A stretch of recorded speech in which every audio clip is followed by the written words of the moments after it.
In the beginning was the Logos, the Big Bang, the primordial Om. Big Bang theory says that the physical universe spiraled out of an unimaginably hot and dense single point, called a singularity, billions of times smaller than the head of a pin. It does not say why or how. The more mysterious something is, the more we take for granted that we understand it.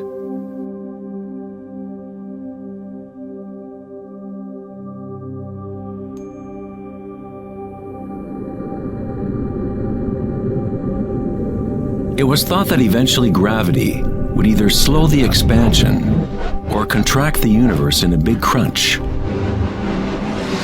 However, images from the Hubble Space Telescope show that the universe's expansion seems to be actually accelerating, expanding faster and faster as it grows out of the Big Bang. Somehow, there is more mass in the universe than physics predicted. To account for the missing mass, physicists now say that the universe consists of only 4% atomic matter, or what we consider normal matter. 23% of the universe is dark matter, and 73% is dark energy, what we previously thought of as empty space. It is like an invisible nervous system that runs throughout the universe, connecting all things.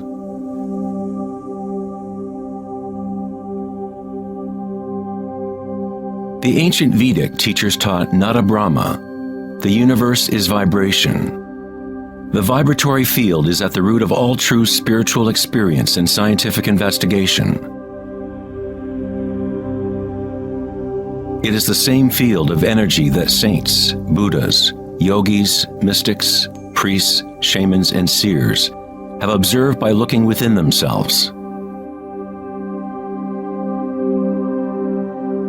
It has been called Akasha, the primordial Om, Indra's net of jewels, the music of the spheres, and 1,000 other names throughout history.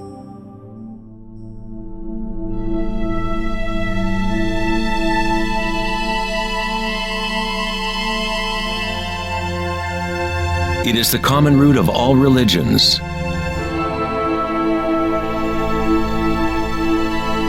And the link between our inner worlds and our outer worlds.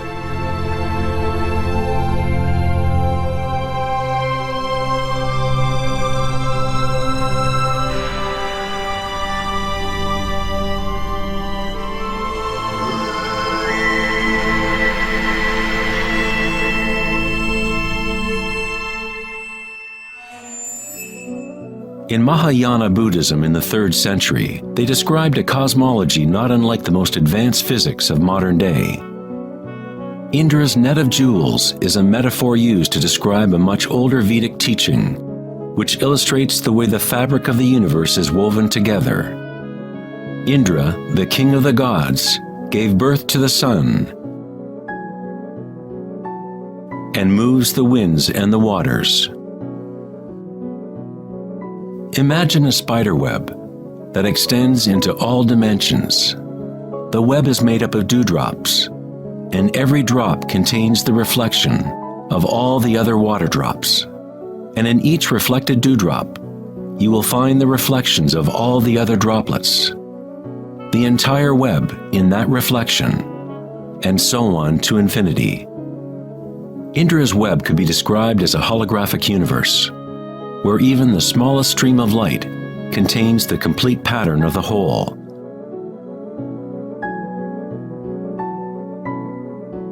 The Serbian-American scientist Nikola Tesla is sometimes referred to as the man who invented the 20th century. Tesla was responsible for discovering alternating current electricity and many other creations that are now part of everyday life. Because of his interest in the ancient Vedic traditions, Tesla was in a unique position to understand science through both an Eastern and Western model. Like all great scientists, Tesla looked deeply into the mysteries of the outer world, but he also looked deeply within himself. Like the ancient yogis, Tesla used the term akasha to describe the etheric field that extends throughout all things. Tesla studied with Swami Vivekananda, a yogi who brought the ancient teachings of India to the West. In the Vedic teachings, akasha is space itself, the space that the other elements fill, which exists simultaneously with vibration. The two are inseparable. Akasha is yin to prana's yang.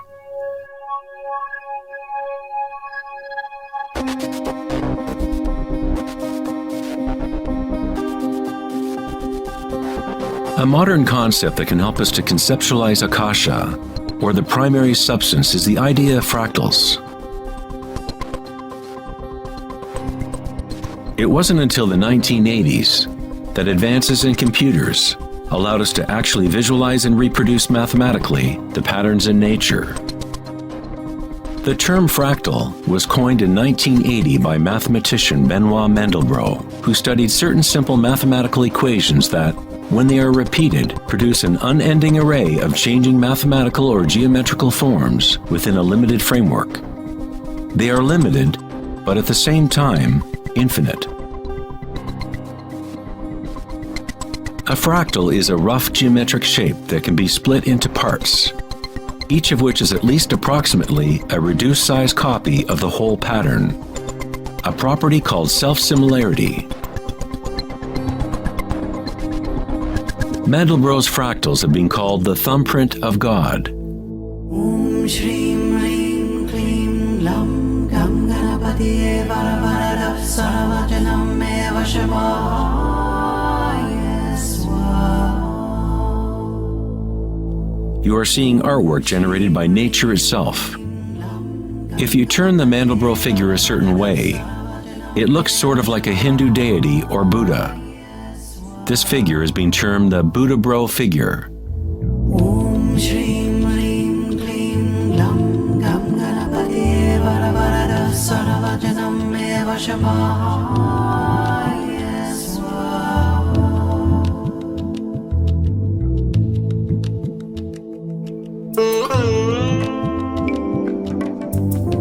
If you look at some forms of ancient art and architecture, you will see that humans have long associated beauty and the sacred with fractal patterns.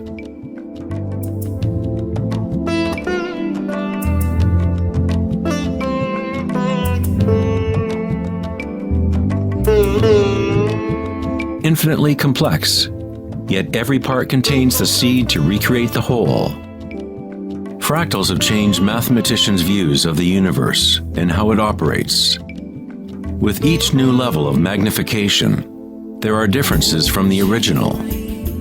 Constant change and transformation occurs as we traverse from one level of fractal detail to another. This transformation is the cosmic spiral, the embedded intelligence of the matrix of time-space.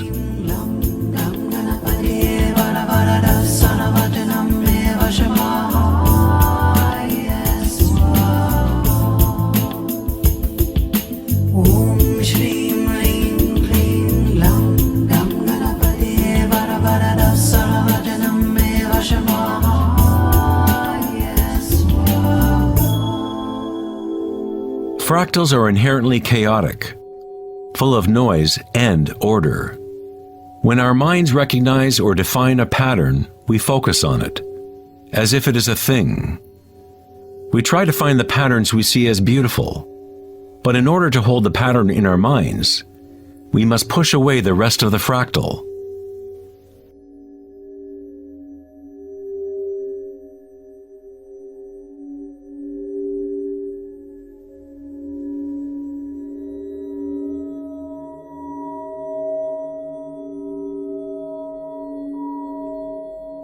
To comprehend a fractal with the senses is to limit its movement.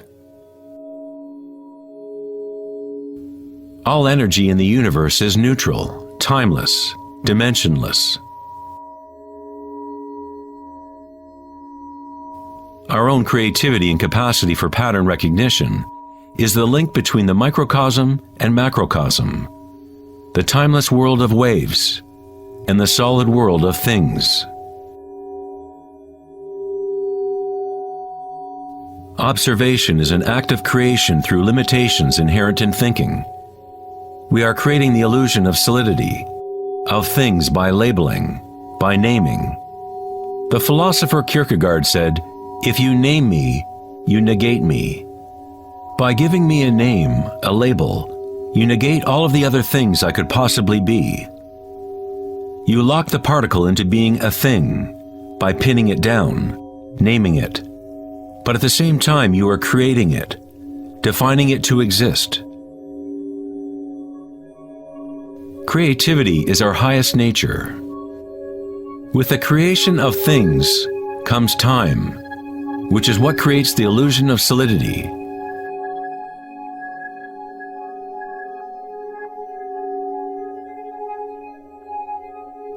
Einstein was the first scientist to realize that what we think of as empty space is not nothing.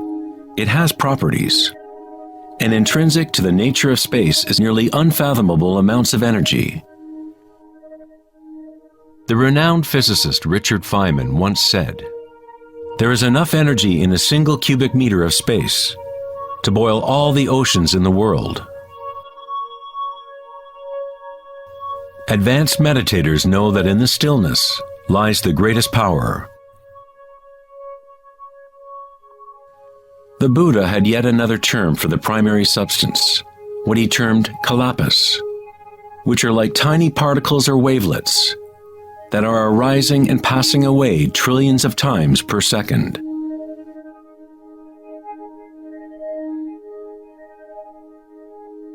Reality is, in this sense, like a series of frames in a holographic film camera, moving quickly so as to create the illusion of continuity. When consciousness becomes perfectly still, the illusion is understood, because it is consciousness itself that drives the illusion.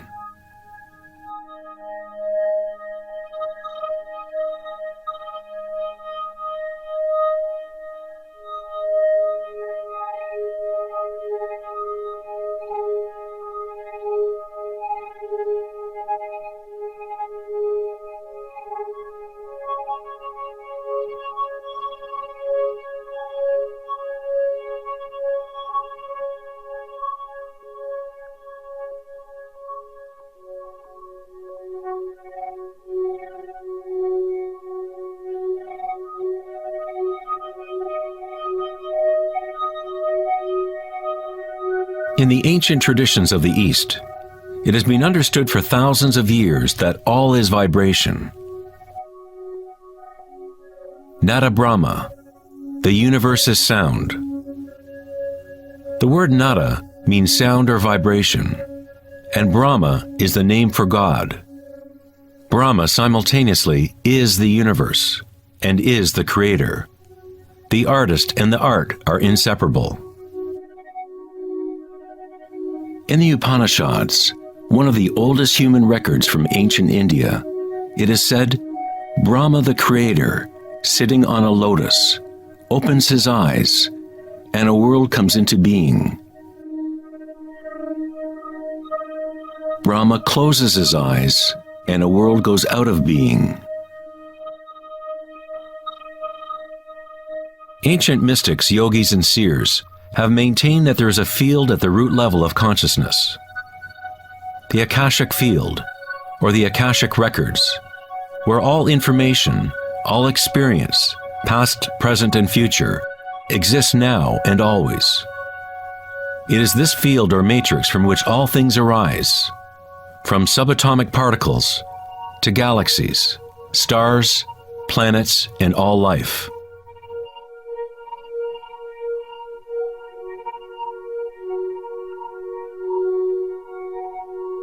You never see anything in its totality, because it is made up of layer upon layer of vibration, and it is constantly changing, exchanging information with Akasha.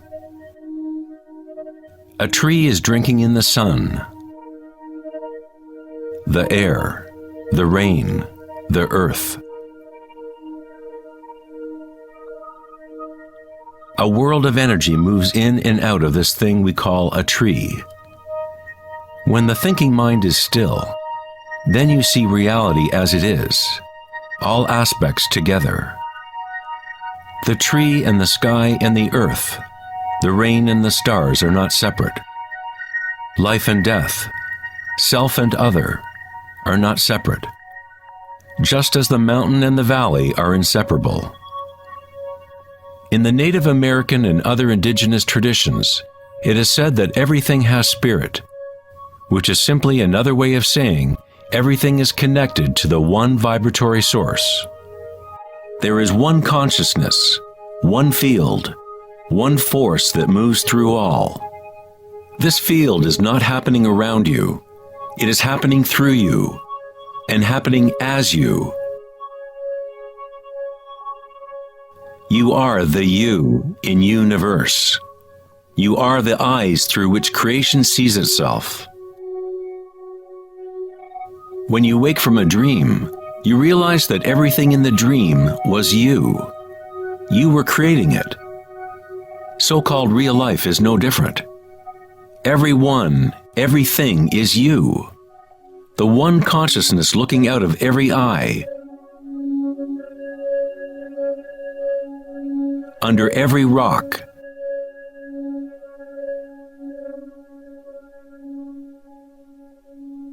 Within every particle.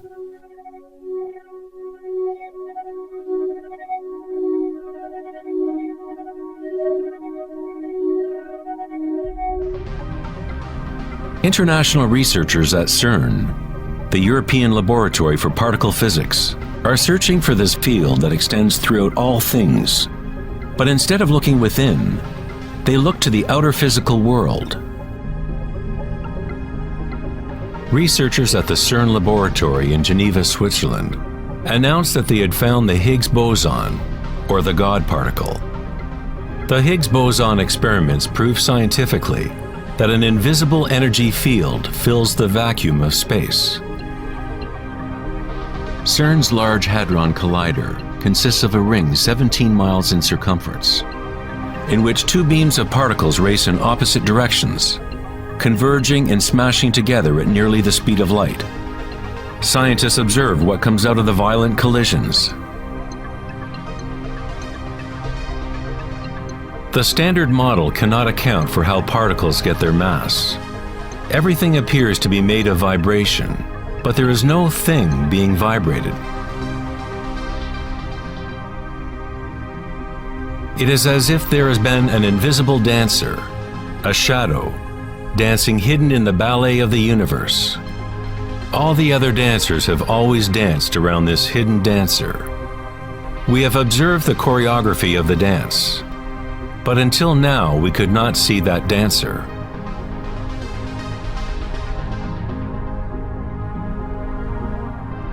The so-called God particle, the properties of the base material of universe, the heart of all matter which would account for the unexplained mass and energy that drives the universe's expansion. But far from explaining the nature of the universe, the discovery of the Higgs boson simply presents an even greater mystery, revealing a universe that is more mysterious than we ever imagined. Science is approaching the threshold between consciousness and matter. The eye with which we look at the primordial field and the eye with which the field looks at us are one and the same.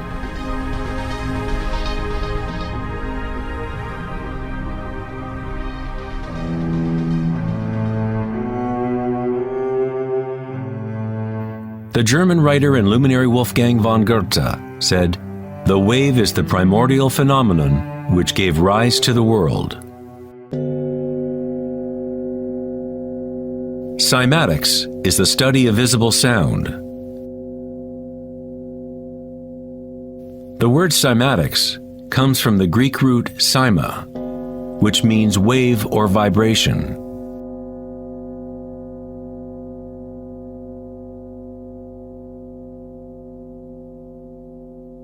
One of the first Western scientists to seriously study wave phenomena was Ernst Chladni a German musician and physicist who lived in the 18th century. Chladni discovered that when he spread sand on metal plates and then vibrated the plates with a violin bow, the sand arranged itself into patterns. Different geometrical forms appeared depending on the vibration produced.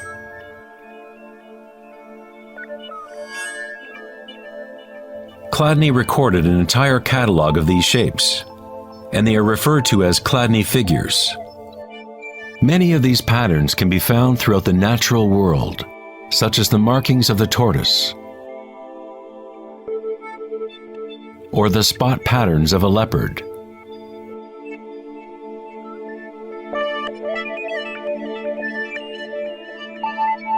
Studying Chladni patterns or cymatic patterns is one secret way in which high-end guitar, violin, and other instrument makers determine the sound qualities of the instruments they make.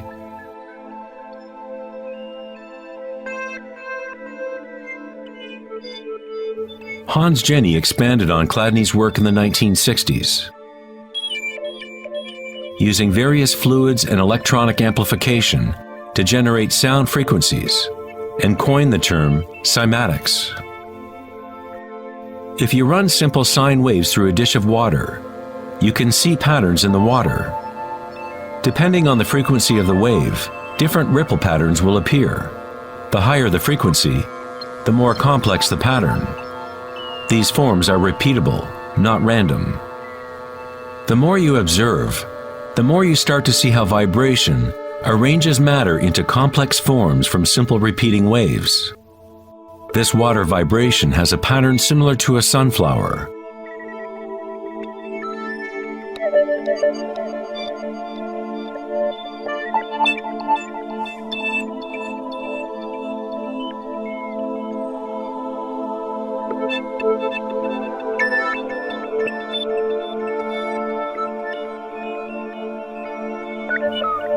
Simply by changing the sound frequency, we get a different pattern.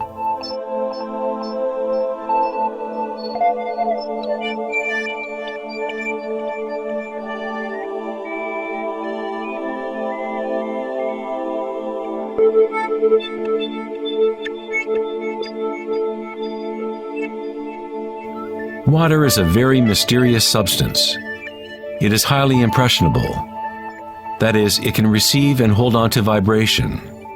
Because of its high resonance capacity and sensitivity, and an inner readiness to resonate, the water responds instantaneously to all types of sonic waves.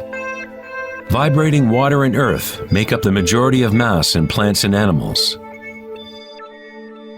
It is easy to observe how simple vibrations in water can create recognizable natural patterns. But as we add solids and increase the amplitude, things get even more interesting. Adding cornstarch to water, we get more complex phenomena.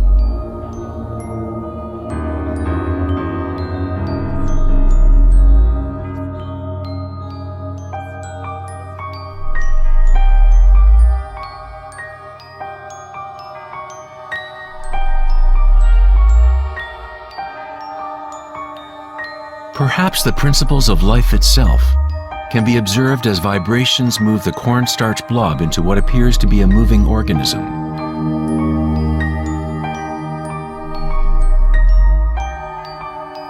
The animating principle of the universe is described in every major religion, using words that reflect the understanding of that time in history.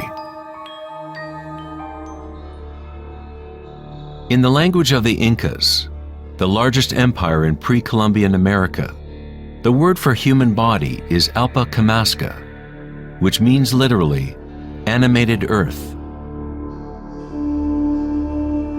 In Kabbalah, or Jewish mysticism, they talk about the divine name of God, the name that cannot be spoken. It cannot be spoken because it is a vibration that is everywhere. It is all words, all matter. Everything is the sacred word. The tetrahedron is the simplest shape that can exist in 3 dimensions. Something must have at least 4 points to have physical reality. The triangle structure is nature's only self-stabilizing pattern. In the Old Testament, the word tetragrammaton was often used to represent a certain manifestation of God. It was used when talking about the Word of God, or the special name of God, Logos or primordial Word.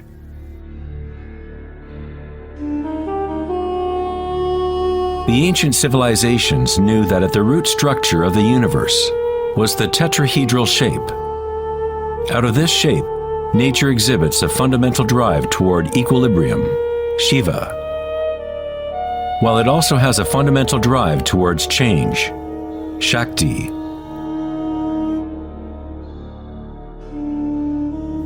In the Bible, the Gospel of John usually reads, "In the beginning was the Word," but in the original text, the term used was logos.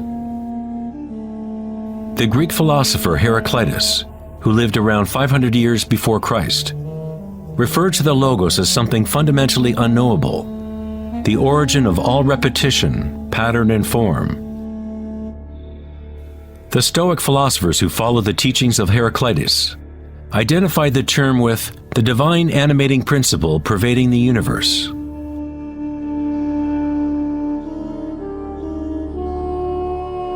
In Sufism, the Logos is everywhere and in all things. It is that out of which the unmanifest becomes manifest.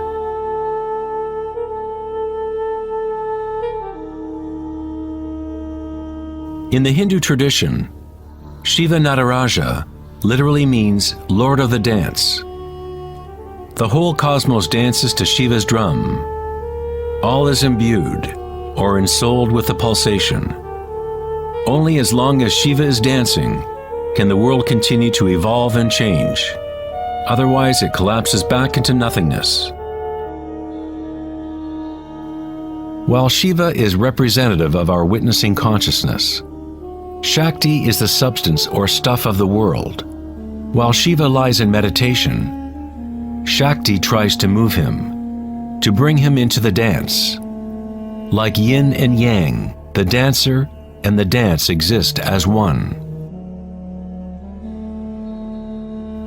Logos also means unconcealed truth. He who knows the Logos knows the truth. Many layers of concealment exist in the human world, as Akasha has been swirled into complex structures, concealing the source from itself. Like a divine game of hide and seek, we have been hiding for thousands of years, eventually forgetting about the game completely. We somehow forgot that there was anything to find. In Buddhism, one is taught to directly perceive the Logos, the field of change, or impermanence within oneself through meditation. When you observe your inner world, you observe subtler and subtler sensations and energies as the mind becomes more concentrated and focused. Through the direct realization of anicca, or impermanence at the root level of sensation, one becomes free of attachment to transient external forms. Once we realize there is one vibratory field that is the common root of all religions, how can we say, my religion, or this is my primordial Om, my quantum field?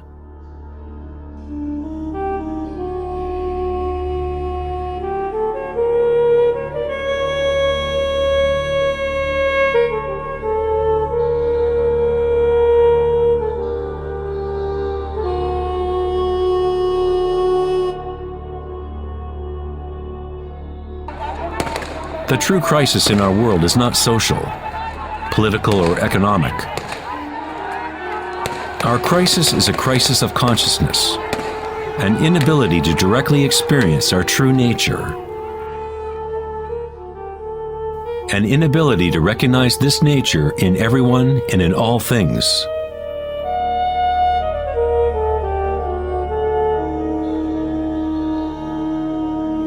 In the Buddhist tradition, the Bodhisattva is a person with an awakened Buddha nature. A Bodhisattva vows to help to awaken every being in the universe, realizing that there is only one consciousness. To awaken one's true self, one must awaken all beings,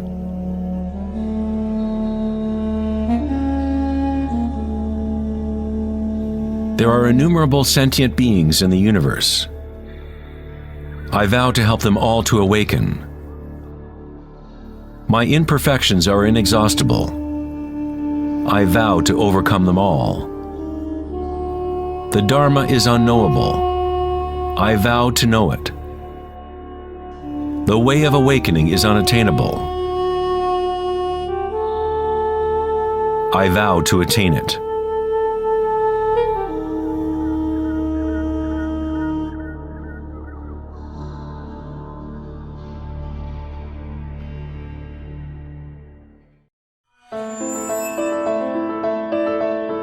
The Pythagorean philosopher Plato hinted enigmatically that there was a golden key that unified all of the mysteries of the universe.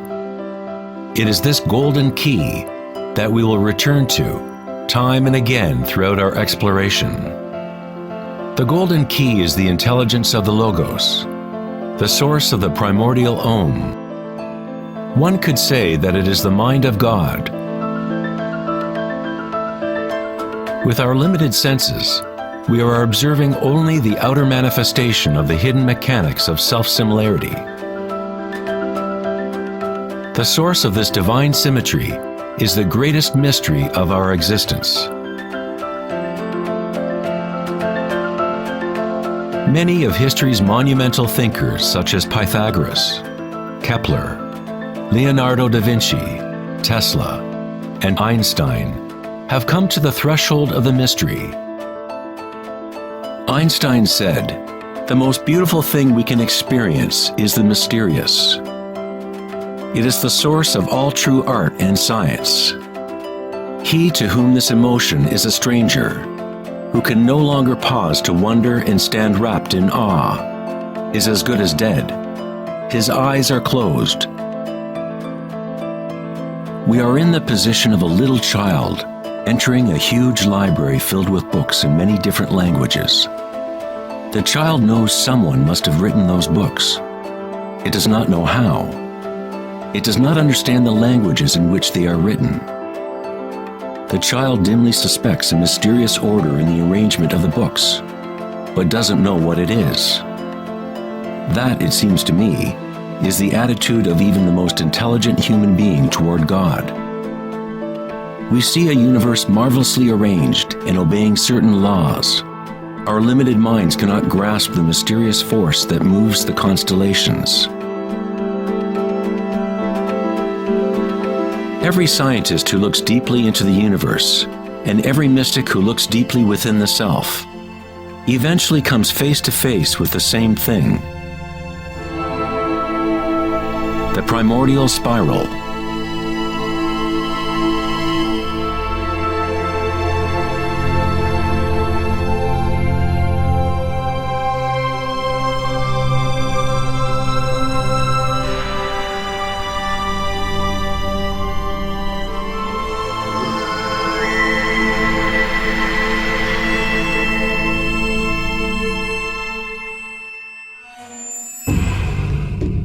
A 1,000 years before the creation of the ancient observatory at Stonehenge, the spiral was a predominant symbol on Earth.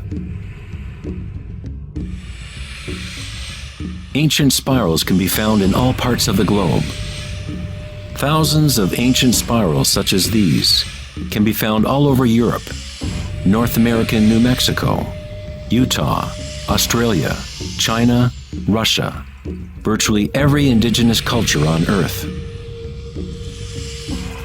The ancient spirals symbolize growth, expansion, and cosmic energy embodied within the sun and the heavens.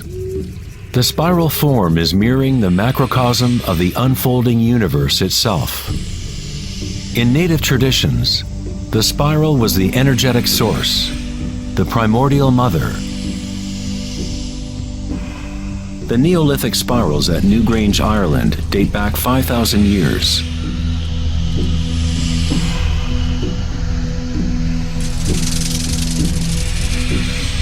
They are 500 years older than the Great Pyramid of Giza, and they are just as enigmatic to modern observers.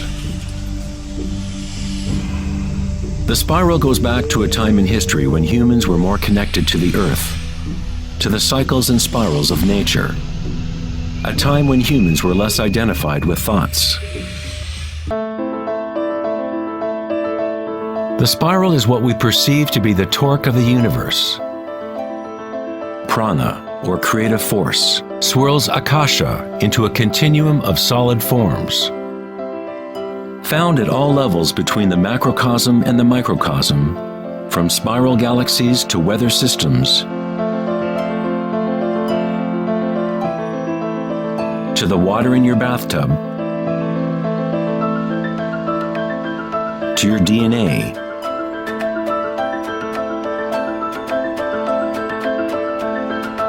to the direct experience of your own energy. The primordial spiral is not an idea, but rather that which makes all conditions and ideas possible. Various types of spirals and helices are found throughout the natural world. Snails, sea coral,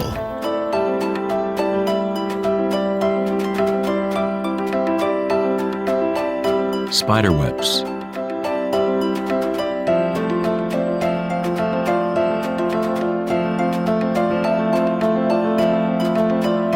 fossils,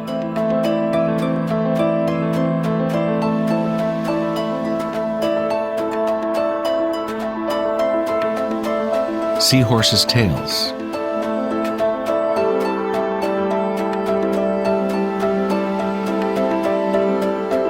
and shells. Many spirals appearing in nature are observable as logarithmic spirals, or growth spirals. As you move out from the center, the spiral sections get exponentially larger. Like Indra's net of jewels, logarithmic spirals are self-similar, or holographic, such that the characteristics of every part are reflected in the whole. 2,400 years ago in ancient Greece, Plato considered continuous geometric proportion to be the most profound cosmic bond. The golden ratio, or divine proportion, was nature's greatest secret. The golden ratio can be expressed as the ratio of A plus B to A is the same as the ratio of A to B. To Plato, the world's soul binds together into one harmonic resonance. The same pentagonal pattern that exists in a starfish or in a slice of okra can be seen in the path of the planet Venus, traced in the night sky over an 8-year period.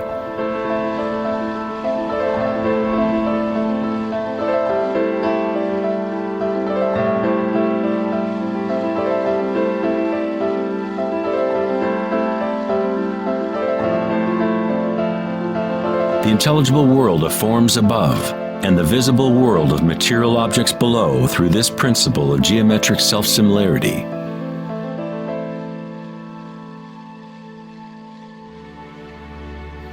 From the self-similar spiral patterns of the Romanesco broccoli to the arms of galaxies, logarithmic spirals are a ubiquitous and archetypal pattern. Our own Milky Way galaxy has several spiral arms which are logarithmic spirals with a pitch of about 12 degrees.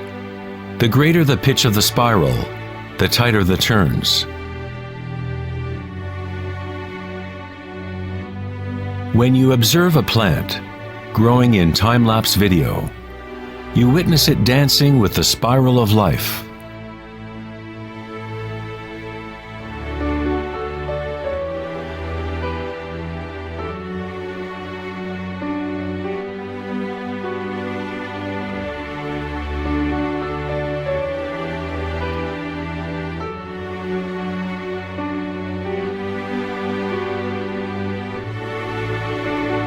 A golden spiral is a logarithmic spiral that grows outward by a factor of the golden ratio.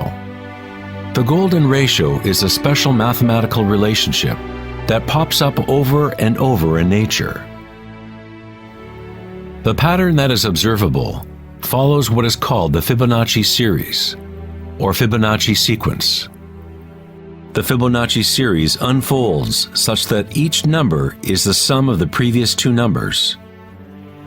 The German mathematician and astronomer Kepler discovered that self-similar spiral patterns are observable in the way leaves are arranged on stems of plants, or in the floret and petal arrangements of flowers.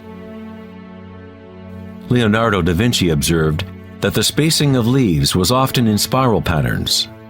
These patterns are called phyllotaxis patterns, or leaf arrangement patterns.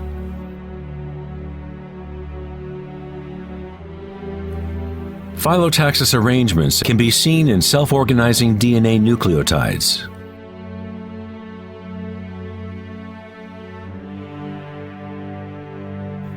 And in everything from the family trees of reproducing rabbits to pine cones, cacti, to snowflakes, and in simple organisms such as diatoms.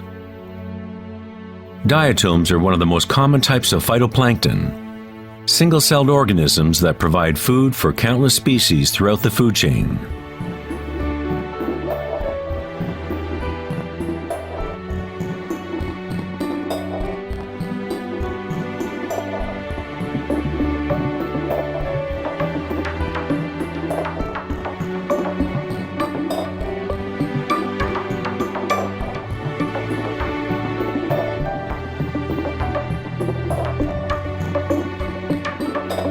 How much math do you need to know to be a sunflower or a bee?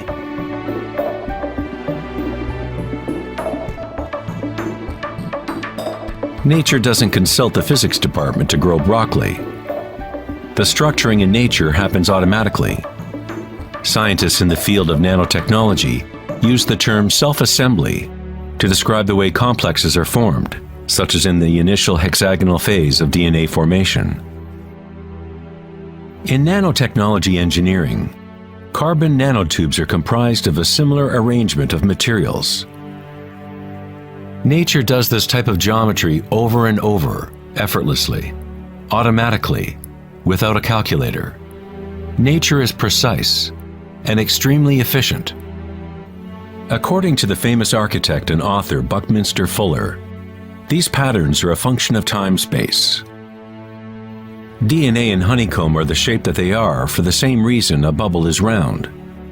It is the most efficient shape, requiring the least amount of energy. Space itself has shape and allows only certain configurations for matter, always defaulting to what is most efficient. These patterns are the strongest and most efficient way to build architectural structures, such as geodesic domes.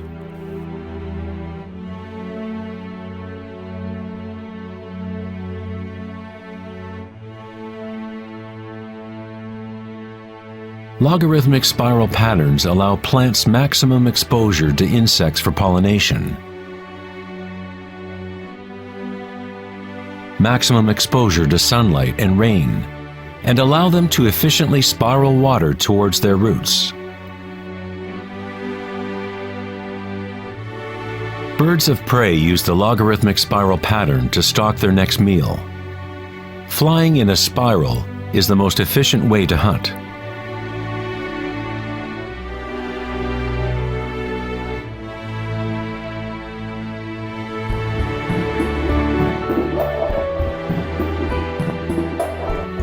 One's ability to see the spiral of life dancing akasha into material form is related to one's ability to see beauty and symmetry in nature. Poet William Blake said, "The vegetative universe opens like a flower from the earth's center, in which is eternity. It expands from stars to the mundane shell, and there it meets eternity again, both within and without."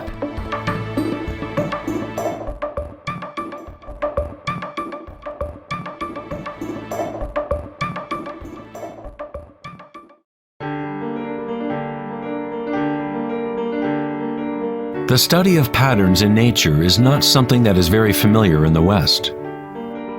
But in ancient China, this science was known as Li, Li reflects the dynamic order and pattern in nature.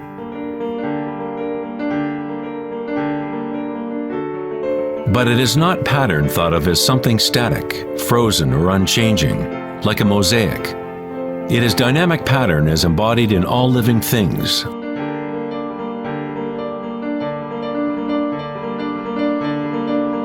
The arteries of leaves, the markings of the tortoise and the vein patterns on rocks are all expressions of nature's secret language in art.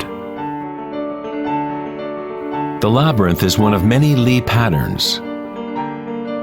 It is found in coral structures, mushrooms like the morel,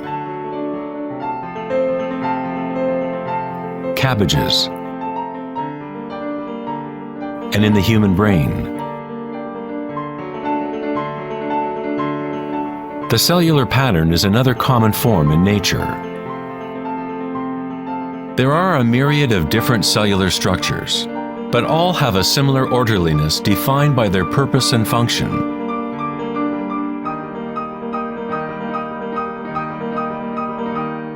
It is easy to be mesmerized with the constant play of forms. But what is most interesting is that certain archetypal forms seem to be woven into the fabric of nature at all. The branching pattern is another Li pattern, or archetypal pattern, that is observable at all levels and all fractal scales.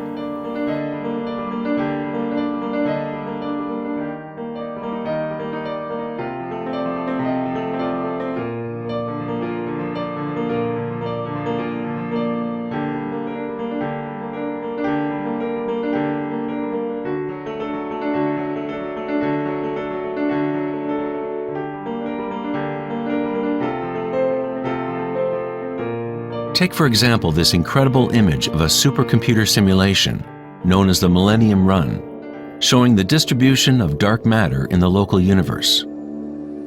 It was created by the Max Planck Society in Germany. Dark matter is essentially what we previously thought of as empty space. It is like an invisible nervous system that runs throughout the universe.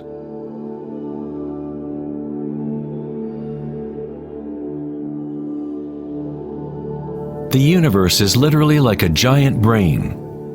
It is constantly thinking, using a type of dark or hidden energy that science is only starting to understand.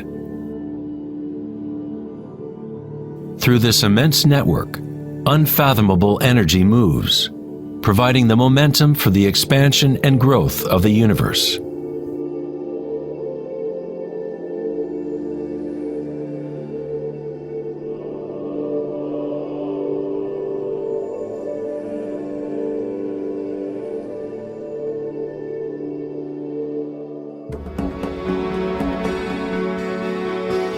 Nature creates branching patterns automatically when we set up the right conditions. Nature is an art-generating machine or a beauty-creating engine. Here, electricity is being used to grow silver crystal branches. The footage is time-lapsed as they grow over several hours. The crystals form on the aluminum cathode as ions are electrodeposited from a silver nitrate solution. The formation is self-organizing. You are seeing artwork generated by nature itself. Johann Wolfgang von Goethe said, "Beauty is a manifestation of secret natural laws, which otherwise would have been hidden from us forever." In this sense, everything in nature is alive, self-organizing. When higher voltage is used, the fractal branching becomes even more obvious. This is happening in real time.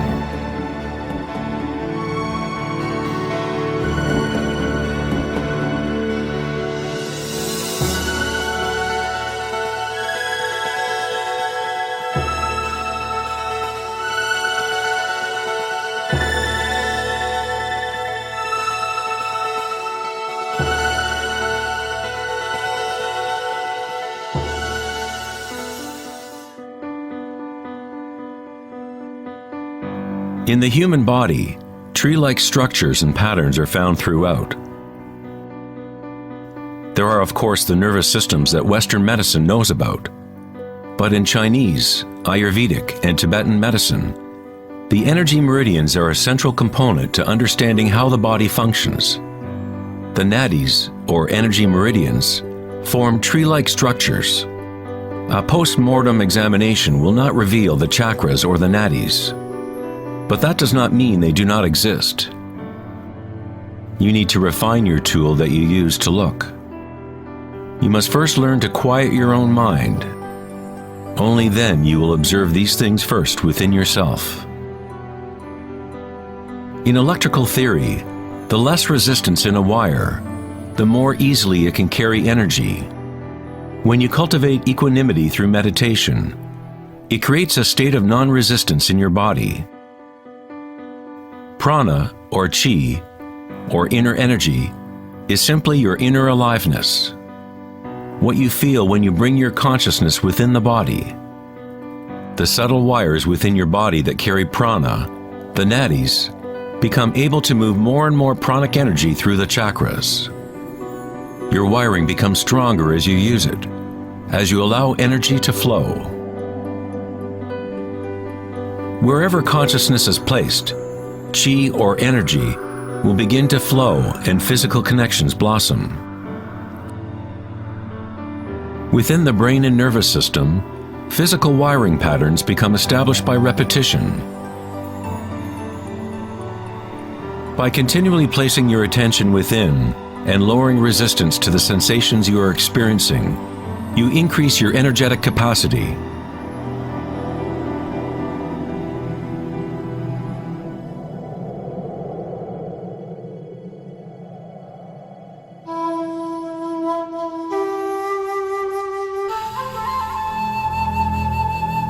In Taoism, the yin-yang symbol represents the interpenetration of the spiral forces of nature.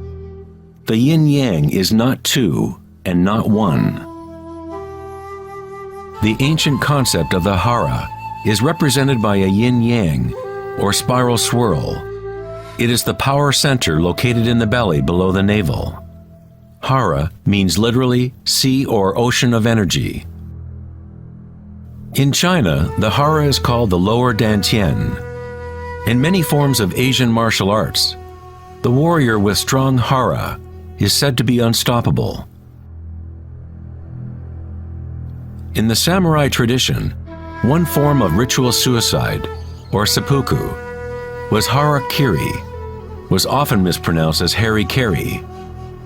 It means to impale one's hara, thereby cutting off one's chi or energy channel. Moving from this center creates the grounded, graceful movement that you see not only in martial arts,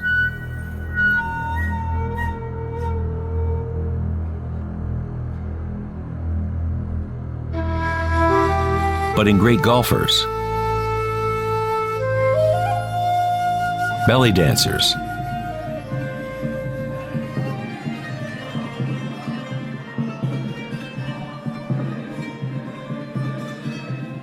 and Sufi whirling dervishes. It is the cultivation of single-pointed, disciplined consciousness that is the essence of hara, the stillness in the eye of the hurricane.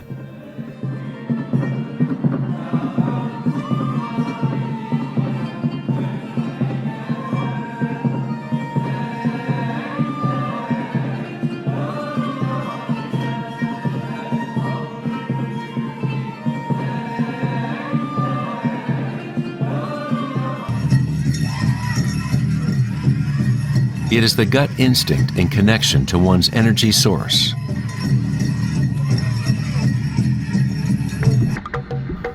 A person with good hara is connected to the earth and to the intuitive wisdom that connects all beings.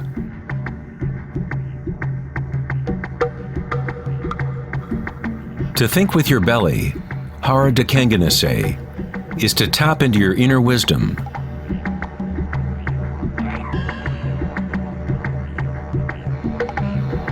The ancient Australian Aborigines concentrated on the same area, just below the navel. where the cord of the great rainbow serpent lay coiled. Again, a representation of the evolutionary energy in humankind. It is no accident that it is in the hara where new life begins.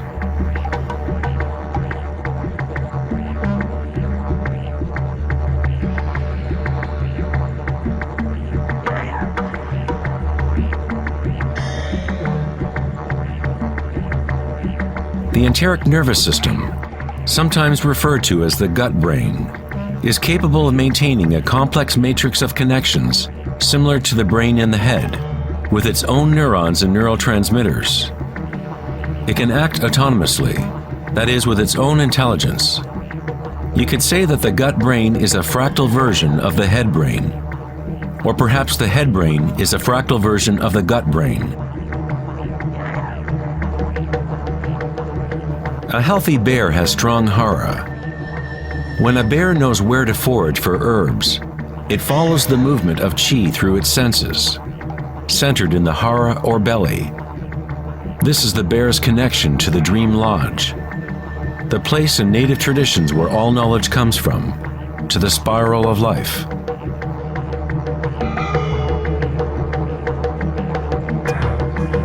But how did ancient peoples know about the spiral, if modern science is just now starting to recognize its significance?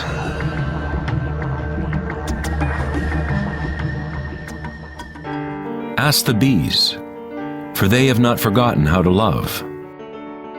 Bees have a special connection to the source, as part of a symbiotic system, helping beauty and diversity to flourish. They are a bridge between the macrocosm and the microcosm. There is one heart that connects all, a hive mind, if you will. Like an open brain, the hive sends out its dreams into the world to be manifested.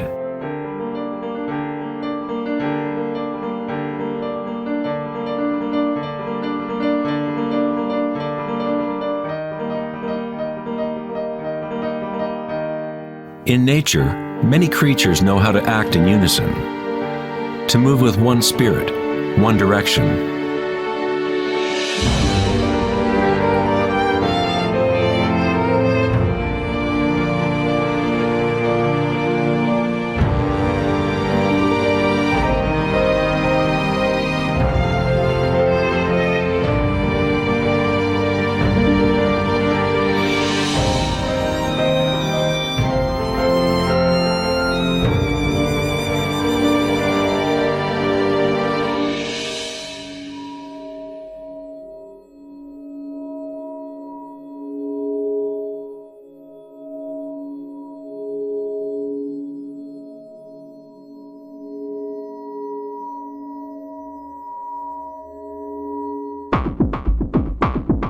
But not all benefit the other species around them. For example, the locust will devour everything in its path.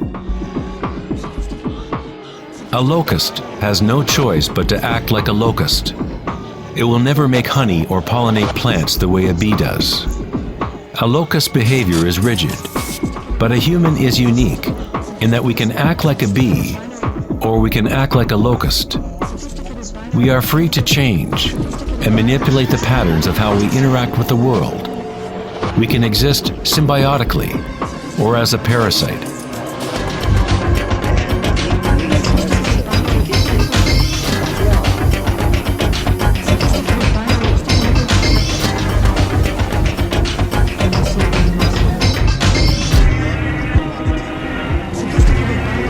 Today, humans try to understand the spiral with the rational mind. But it was never thinking that connected us to the spiral of life. Watch and fear. We have always been connected.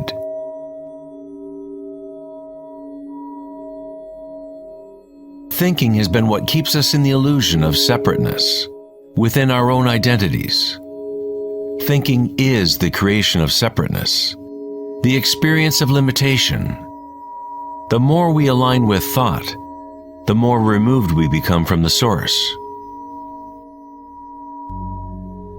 Ancient cultures that were less thought-oriented align themselves with the spiral in a more direct and personal way than we do today. In ancient India, Kundalini is a representation of one's inner energy, which moves in snake-like or helix-like pattern up the spine.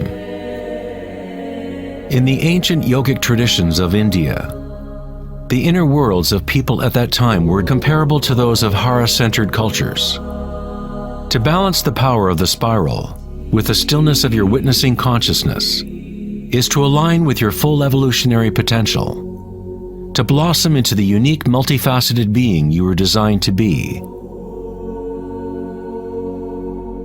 Ida, the feminine or moon channel, is connected to the right brain, and Pingala, the masculine or sun channel, connected to the left brain. When these two channels are in balance, energy flows up a third channel, Sushumna, along the center of the spine, energizing the chakras and unlocking one's full evolutionary potential. The word chakra is an ancient Sanskrit word meaning energy wheel. Kundalini is nothing less than the primordial spiral that dances your human life into existence. It is a different order of energy than we normally understand, like a bridge from gross matter to the most subtle energies. You are that bridge. Kundalini is not energy that can be forced by will, effort, and friction. It is analogous to growing a flower. All we can do as good gardeners is prepare the soil in proper conditions and let nature take its course.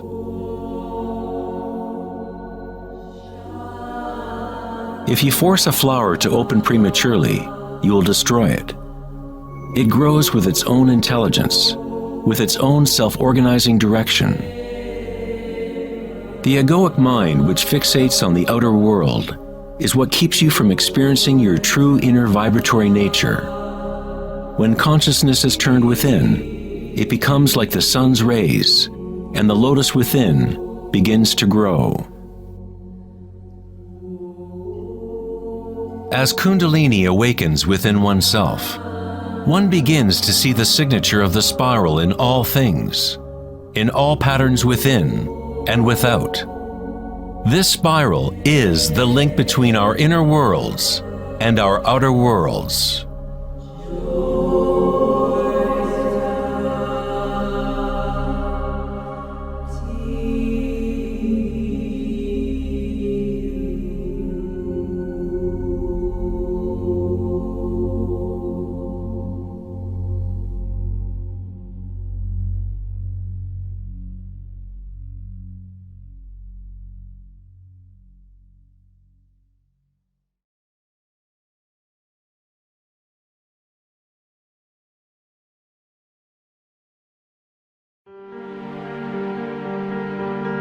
Prior to the dawn of Western civilization in written language, science and spirituality were not two separate things. In the teachings of the great ancient traditions, the outer search for knowledge and certainty was balanced by an inner feeling of impermanence and intuitive understanding of the spiral of change.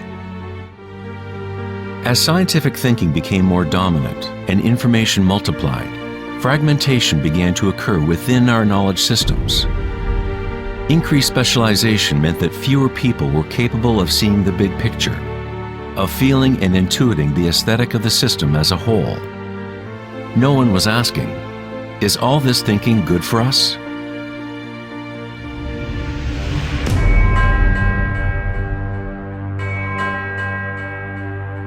The ancient knowledge is here in our midst, hidden in plain view, but we are too preoccupied with our thoughts to recognize it.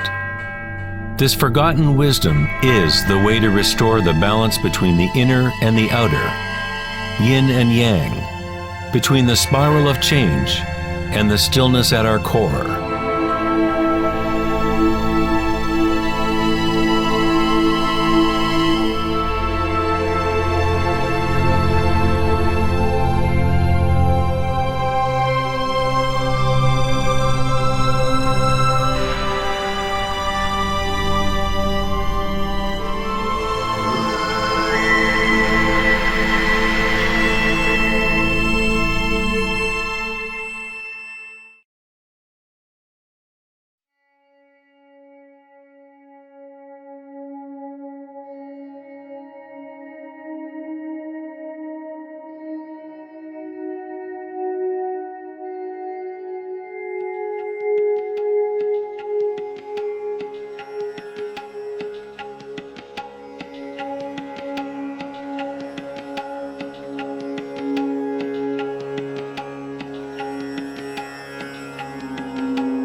In Egyptian iconography, the snake and bird represent the duality or polarity of human nature.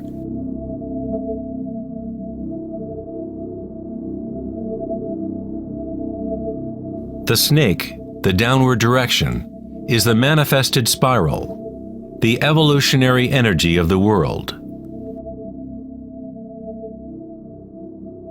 The bird is the upward direction, the upward current oriented towards the sun, or awakened single-pointed consciousness, the emptiness of Akasha.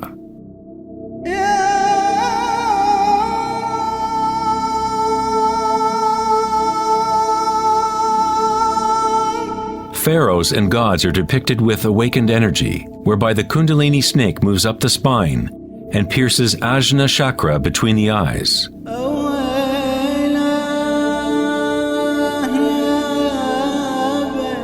This is referred to as the Eye of Horus. In the Hindu tradition, the bindi is also representative of the third eye, the divine connection to spirit.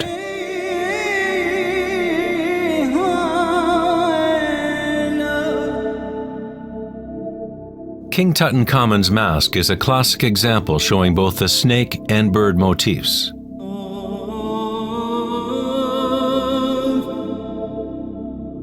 The Mayan and Aztec traditions combine the serpent and bird motif into one god, Quetzalcoatl or Kukulkan. The winged serpent god represents the awakened evolutionary consciousness, or awakened Kundalini. The person who awakens Quetzalcoatl within themselves is a living manifestation of the divine. It is said that Quetzalcoatl, or serpent energy, shall return at the end of time.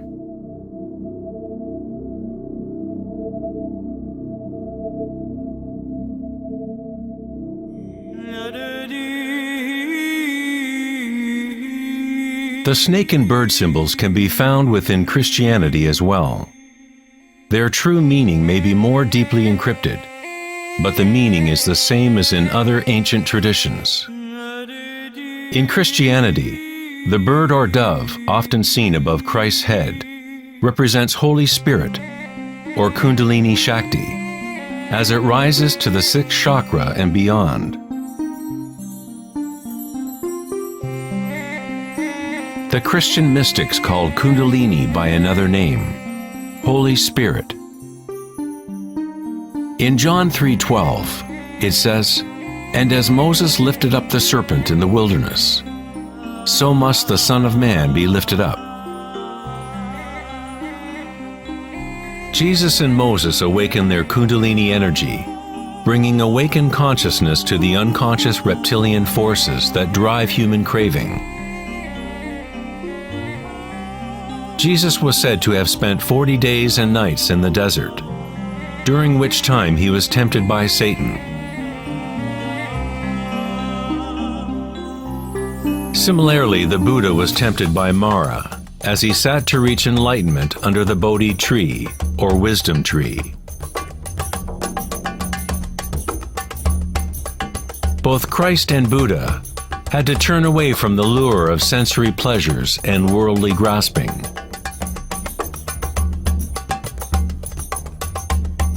In each story, the demon is the personification of one's own attachments.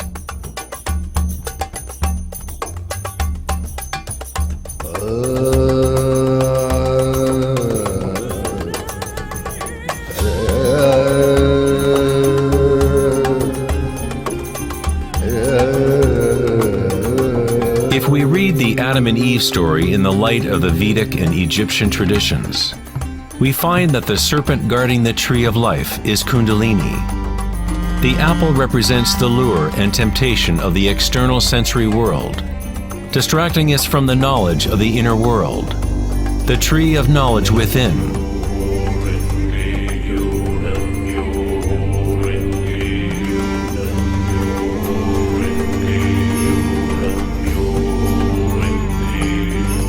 The tree is simply the network of nadis, or energy meridians within ourselves, which literally form tree-like structures throughout the body.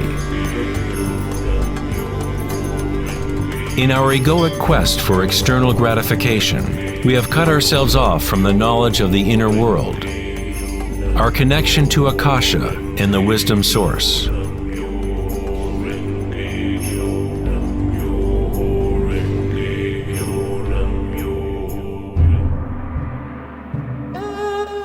Many of the world's historical myths about dragons can be read as metaphors for the inner energies of the cultures in which they are embedded. In China, the dragon is still a sacred symbol representing happiness.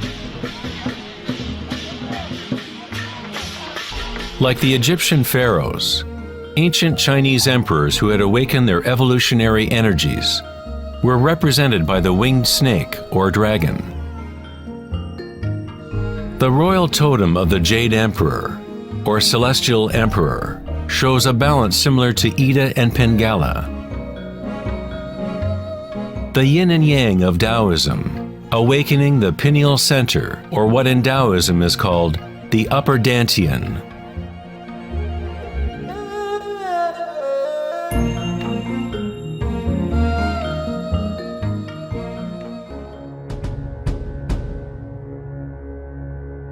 Nature is full of different light detection and assimilation mechanisms. For example, a sea urchin can actually see with its spiky body, which acts as one big eye. Urchins detect light striking their spines and compare the beam's intensities to get a sense of their surroundings.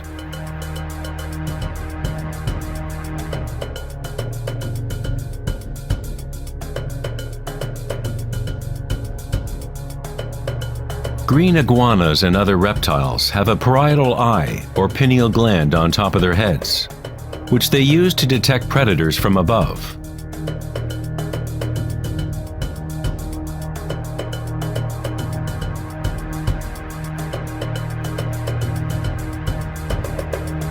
The human pineal gland is a small endocrine gland that helps to regulate waking and sleeping patterns. Even though it is buried deep inside the head, the pineal gland is sensitive to light. The philosopher Descartes recognized that the pineal gland area, or third eye, was the interface between consciousness and matter. Almost everything is symmetrical in the human body: 2 eyes, 2 ears, 2 nostrils. Even the brain has 2 sides. But there is one area of the brain that is not mirrored. This is the pineal gland area and the energetic center that surrounds it. On a physical level, unique molecules are formed naturally by the pineal gland, such as DMT. DMT also forms naturally at the moment of birth and moment of death, literally acting as a unique bridge between the world of the living and the dead. DMT is produced naturally during states of deep meditation and samadhi, or through entheogenic means. For example, ayahuasca is used in the shamanic traditions of South America to remove the veil between the inner and outer worlds. The word pineal itself has the same root as pine cone, because the pineal gland exhibits a similar spiral phyllotaxis pattern. This pattern, also known as the flower of life pattern, is common in ancient artwork depicting enlightened or awakened beings. When the pinecone image is seen in sacred artwork, it represents the awakened third eye, single-pointed consciousness, directing the flow of evolutionary energy. The pinecone represents the flowering of the higher chakras, which are activated as Sushumna rises to the Ajna chakra and beyond. In Greek mythology, the worshippers of Dionysus carried a thyrsus, or giant staff, wrapped with spiraling vines topped with a pine cone, again representing Dionysian energy, or Kundalini Shakti, as it travels up the spine to the pineal body at the 6th chakra.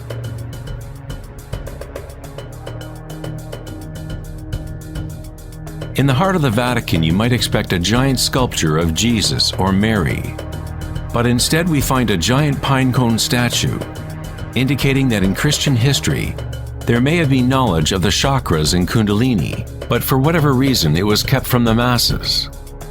The official church explanation is that the pine cone is a symbol of regeneration and represents new life in Christ.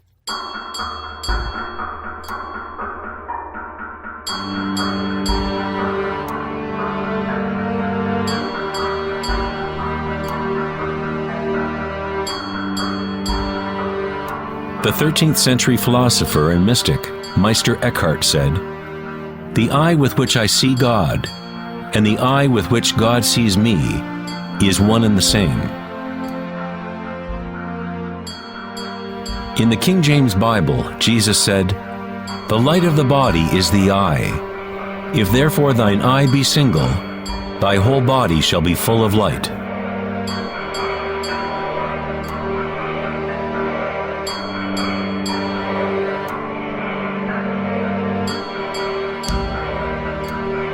The Buddha said, "The body is an eye." In a state of samadhi, one is both the seer and the seen. We are the universe aware of itself.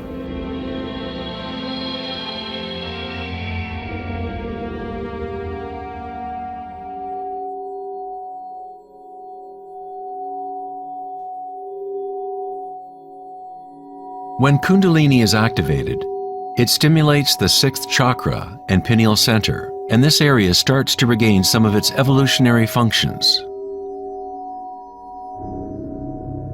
Darkness meditation has been used for thousands of years as a way to activate the 6th chakra in the area of the pineal gland. Activation of this center allows a person to be able to see their inner light. Whether it is the proverbial yogi or shaman retreating deep into a cave, or Taoist or Mayan initiate, or a Tibetan monk, all traditions incorporate a period of time during which one goes into the darkness. The pineal gland is the gateway to being able to experience one's subtle energy directly. The philosopher Nietzsche said, "If you stare into the abyss long enough, eventually you find the abyss stares back at you."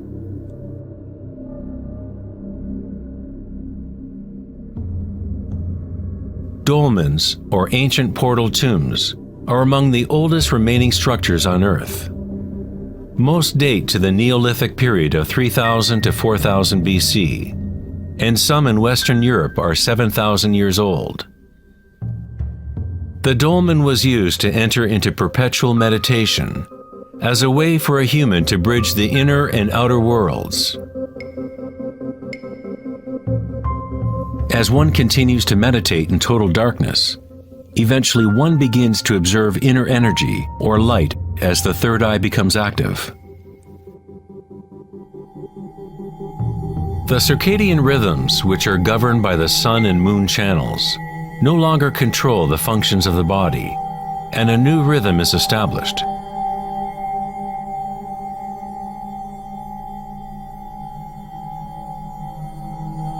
The 7th chakra, for thousands of years, has been represented by the Om symbol, a symbol which is constructed by Sanskrit signs representing the elements. When Kundalini rises beyond the 6th chakra, it begins to create an energy halo. Halos appear consistently in the religious paintings of different traditions, in all different parts of the world.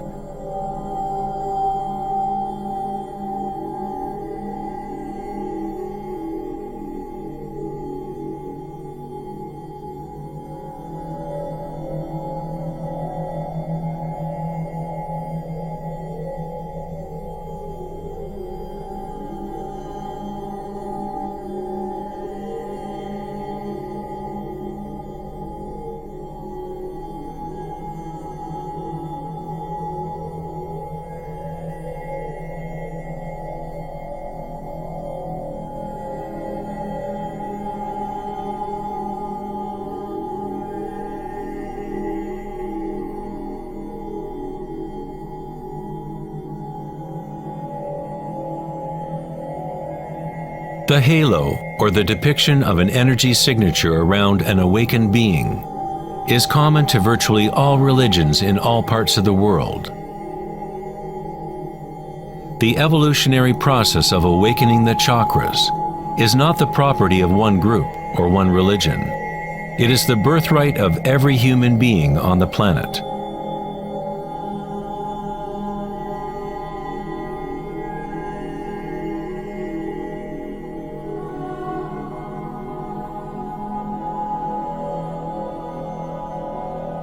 The crown chakra is the connection to the divine, that which is beyond duality, beyond name and form.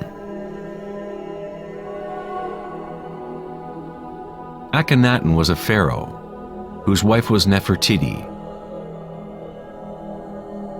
He is referred to as the son of the sun. He rediscovered Aten, or the Word of God within himself, uniting Kundalini and consciousness.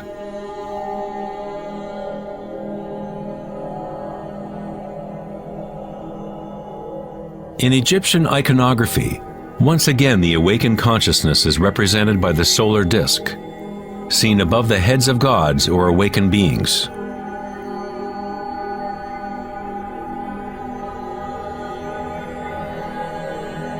In Hindu and yogic traditions, this halo is called Sahasrara, the thousand-petal lotus.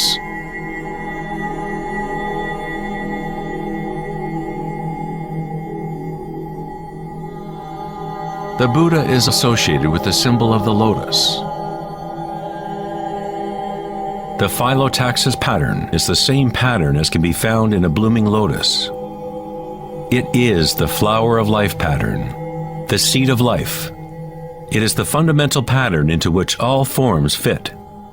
It is the very shape of space itself, or a quality inherent to Akasha.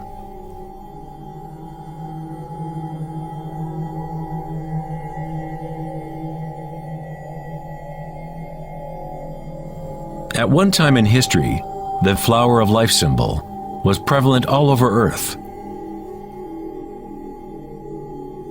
The flower of life is found guarded by lions at the entrance of the most holy places in China and other parts of Asia.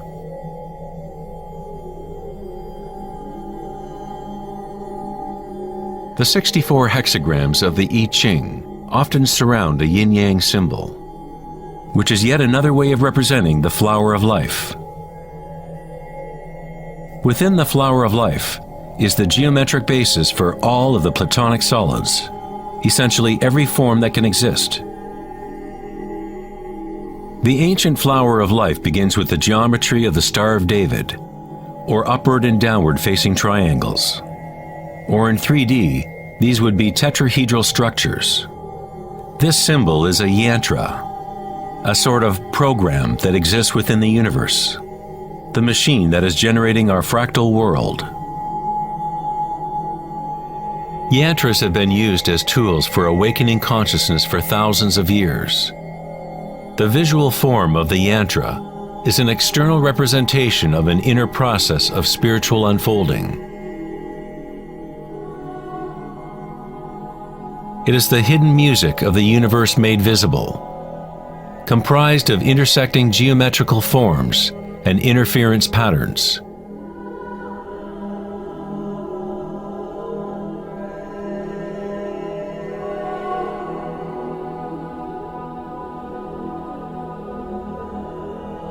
Each chakra is a lotus, a yantra, a psychophysiological center through which the world can be experienced.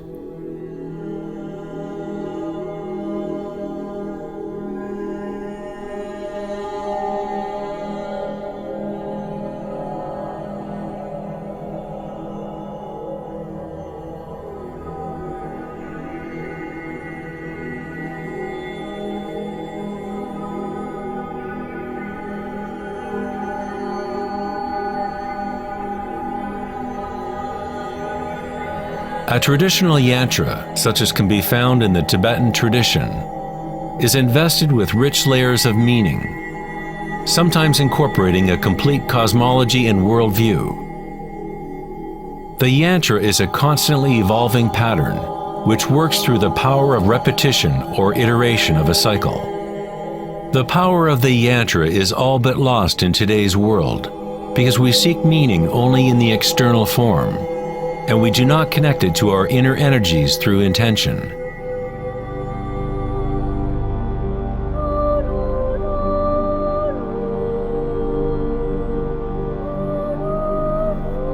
There is a good reason why priests, monks, and yogis traditionally have been celibate. Today, all but a tiny few know why they are practicing celibacy, because the true purpose has become lost. Quite simply, if your energy is going into producing more sperm or eggs, as the case may be, then there is not as much to fuel the rising of Kundalini, which activates the higher chakras. Kundalini is life energy, which is also sexual energy.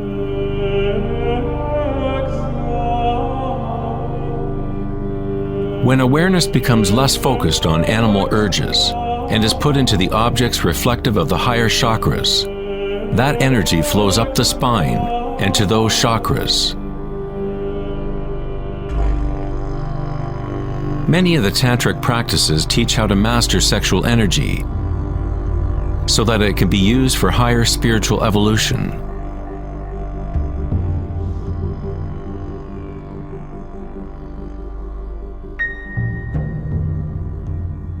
Your state of consciousness creates the right conditions for your energy to be able to grow.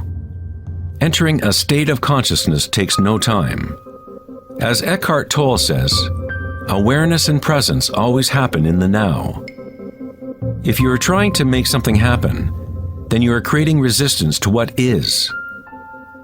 It is the removing of all resistance that allows evolutionary energy to unfold. In the ancient yogic tradition, yoga postures were used to prepare the body for meditation. Hatha yoga was never intended solely as an exercise regime, but as a way to link one's inner and outer worlds. The Sanskrit word hatha means sun, ha, and moon, tha. In the original Yoga Sutras of Patanjali, the purpose of the 8 limbs of yoga are the same as the Buddha's Eightfold Path: to liberate one from suffering. When the polarities of the dual world are in balance, a third thing is born. We find the mysterious golden key that unlocks the evolutionary forces of nature. This synthesis of the sun and moon channels is our evolutionary energy.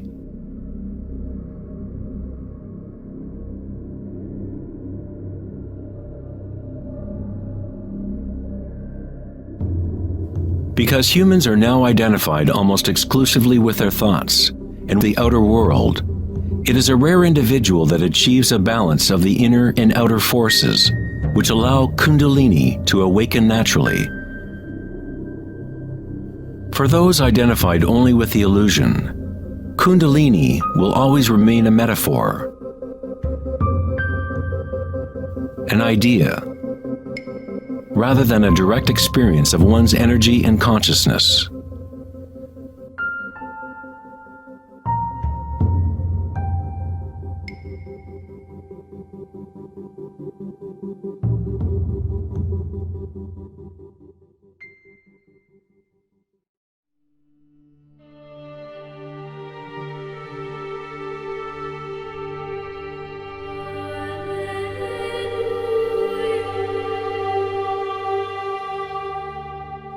Life, liberty, and the pursuit of happiness.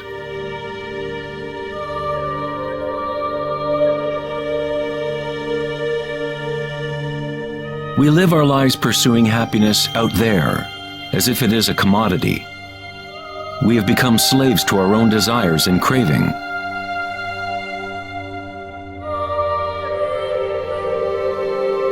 Happiness is not something that can be pursued or purchased like a cheap suit. This is Maya, illusion, the endless play of form. In the Buddhist tradition, samsara, or the endless cycle of suffering, is perpetuated by the craving of pleasure and aversion to pain. Freud referred to this as the pleasure principle. Everything we do is an attempt to create pleasure, to gain something that we want, or to push away something undesirable that we don't want. Even a simple organism like the paramecium does this. It is called response to stimulus. Unlike a paramecium, humans have more choice. We are free to think, and that is the heart of the problem. It is the thinking about what we want that has gotten out of control.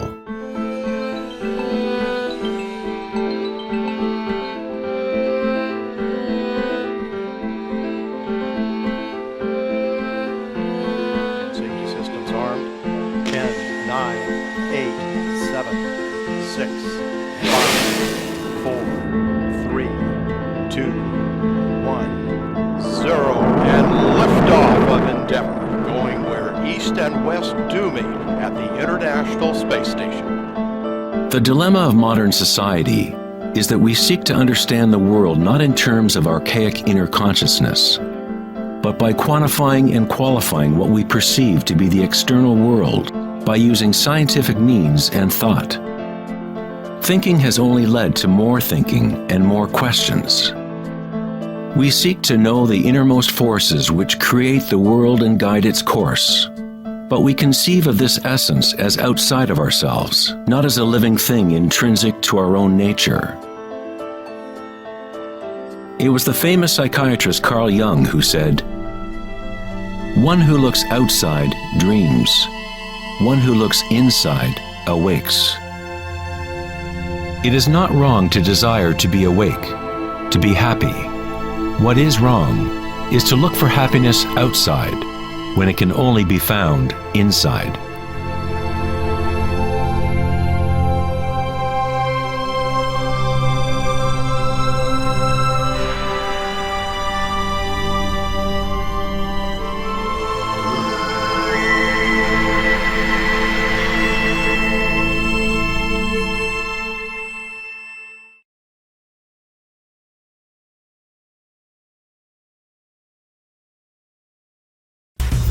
On August 4th, 2010, at the Techonomy Conference in Lake Tahoe, California, Eric Schmidt, CEO of Google, mentioned an astounding statistic.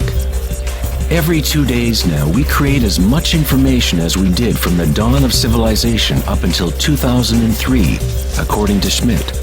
That's something like 5 exabytes of data. Never in human history has there been so much thinking, and never has there been so much turmoil on the planet. Could it be that every time we think of a solution to one problem, we create 2 more problems? What good is all this thinking if it doesn't lead to greater happiness? Are we happier, more equanimous, more joyful as a result of all this thinking? Or does it isolate us, disconnect us from a deeper and more meaningful experience of life?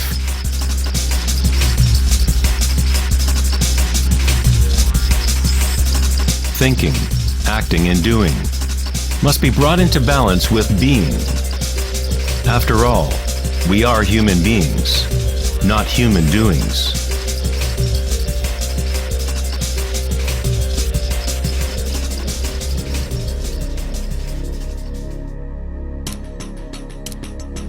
We want change, and we want stability at the same time.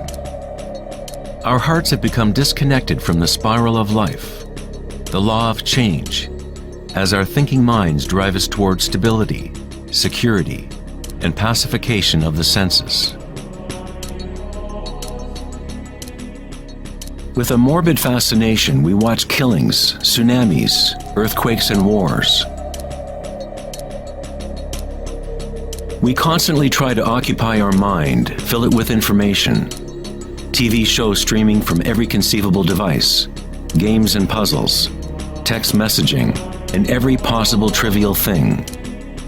We let ourselves become mesmerized with the endless stream of new images, new information, new ways to tantalize and pacify the senses.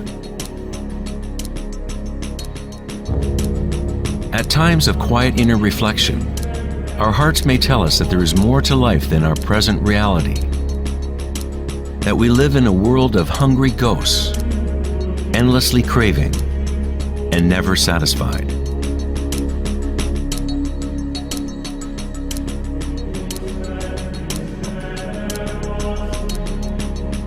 We have created a maelstrom of data flying around the planet to facilitate more thinking, more ideas about how to fix the world, to fix the problems that only exist because the mind has created them. Thinking has created the whole big mess that we are in right now. We wage wars against diseases, enemies, and problems. The paradox is that whatever you resist persists. The more you resist something, the stronger it gets. Like exercising a muscle, you are actually strengthening the very thing you want to rid yourself of. So then, what is the alternative to thinking? What other mechanism can humans use to exist on this planet?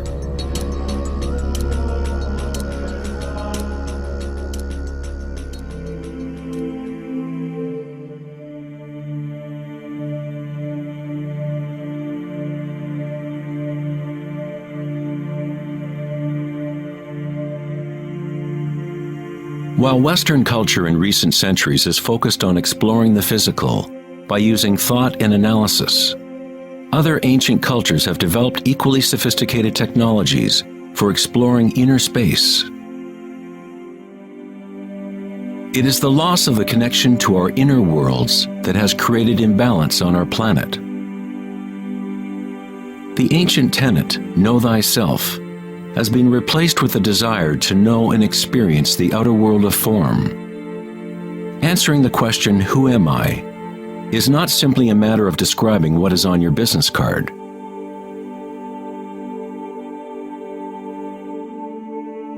In Buddhism, you are not the content of your consciousness. You are not merely a collection of thoughts or ideas, because behind the thoughts is the one who is witnessing the thoughts.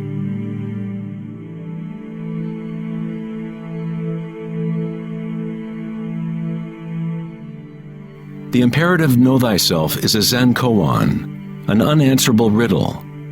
Eventually the mind will become exhausted in trying to find an answer, like a dog chasing its tail. It is only the ego identity that wants to find an answer, a purpose. The truth of who you are does not need an answer, because all questions are created by the egoic mind. You are not your mind.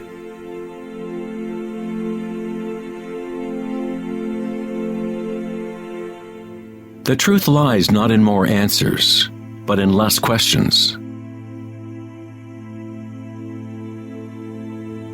As Joseph Campbell said, I don't believe people are looking for the meaning of life as much as they are looking for the experience of being alive.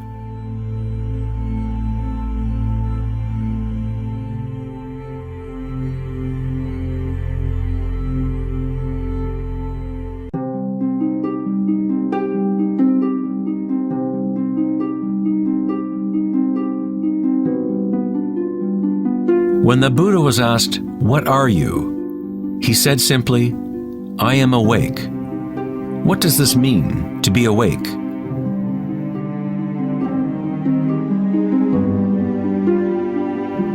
The Buddha does not say exactly, because the flowering of each individual life is different.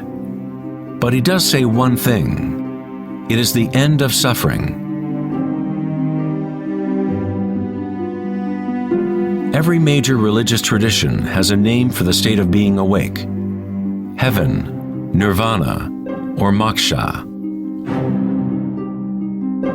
A quiet mind is all you need to realize the nature of the stream. All else will happen once your mind is quiet. In that stillness, inner energies wake up and work without effort on your part. As the Taoists say, Qi follows consciousness.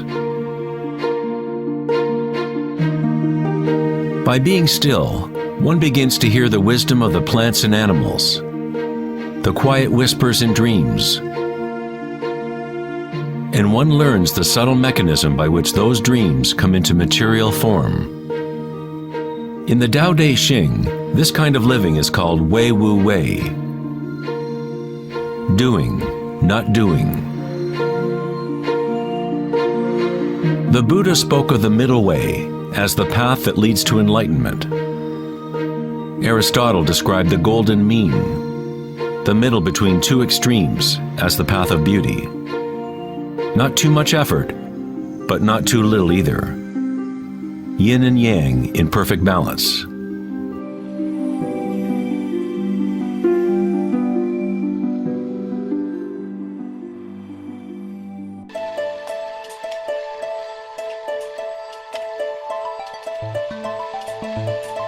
Vedanta's notion of Maya, or illusion, is that we do not experience the environment itself, but rather a projection of it, created by thoughts.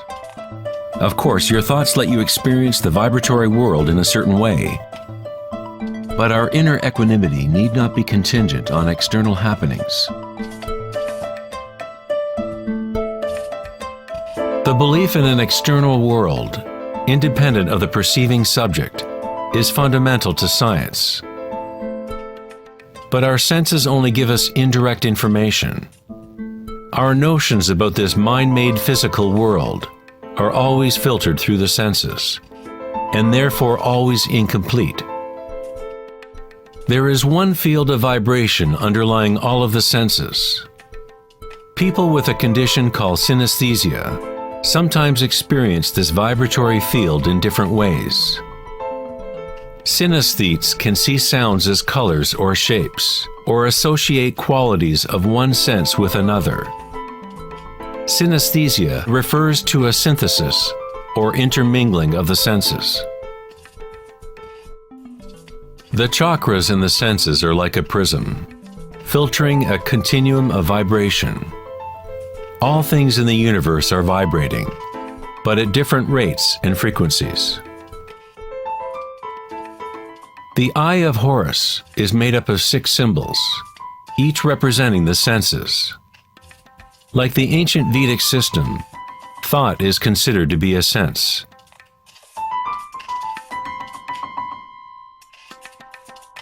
Thoughts are received simultaneously as sensations are experienced on the body.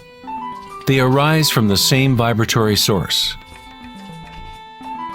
Thinking is simply a tool, one of 6 senses. But we have elevated it to such a high status that we identify ourselves with our thoughts. The fact that we do not recognize thinking as one of the 6 senses is very significant. We are so immersed in thought that trying to explain thought as a sense is like telling a fish about water. Water? What water?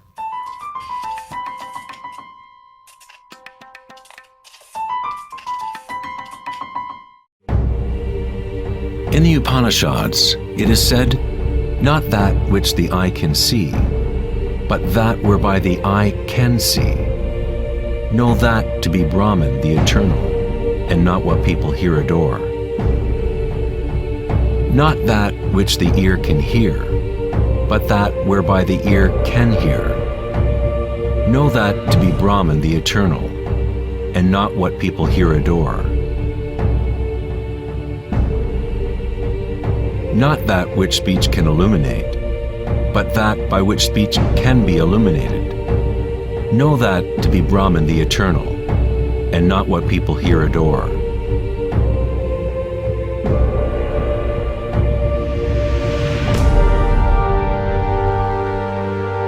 Not that which the mind can think, but that whereby the mind can think. Know that to be Brahman, the eternal, and not what people here adore.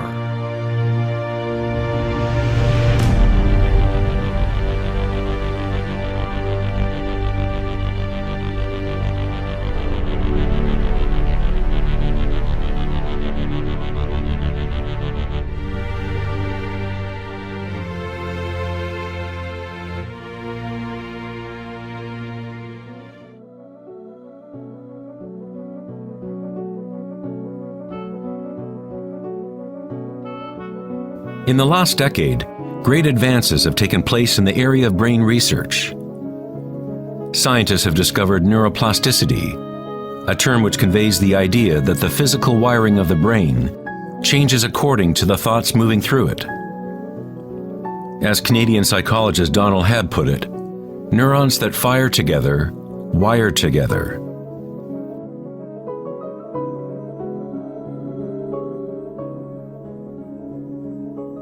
Neurons wire together most when a person is in a state of sustained attention. What this means is that it is possible to direct your own subjective experience of reality. Literally, if your thoughts are ones of fear, worry, anxiety, and negativity, then you grow the wiring for more of those thoughts to flourish. If you direct your thoughts to be ones of love, compassion, gratitude, and joy, you create the wiring for repeating those experiences. But how do we do that if we are surrounded by violence and suffering? Isn't this some kind of delusion or wishful thinking? Neuroplasticity is not the same as the New Age notion that you create your reality by positive thinking. It is actually the same thing that the Buddha taught 2,500 years ago. Vipassana meditation, or insight meditation, could be described as self-directed neuroplasticity. You accept your reality exactly as it is, as it actually is. But you experience it at the root level of sensation, at the vibratory or energetic level, without the prejudice or influence of thought. Through sustained attention at the root level of consciousness, the wiring for an entirely different perception of reality is created.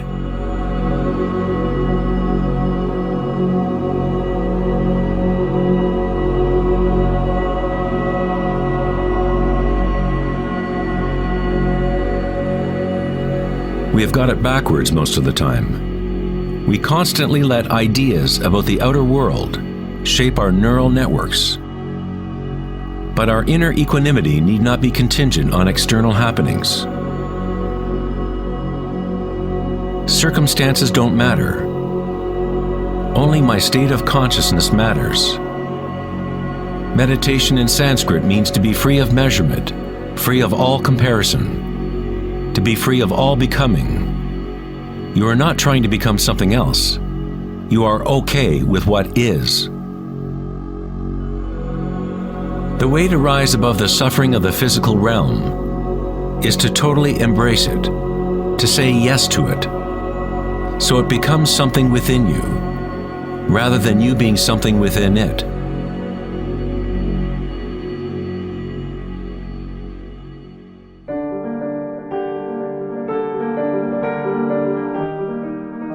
How does one live in such a way that consciousness is no longer in conflict with its content?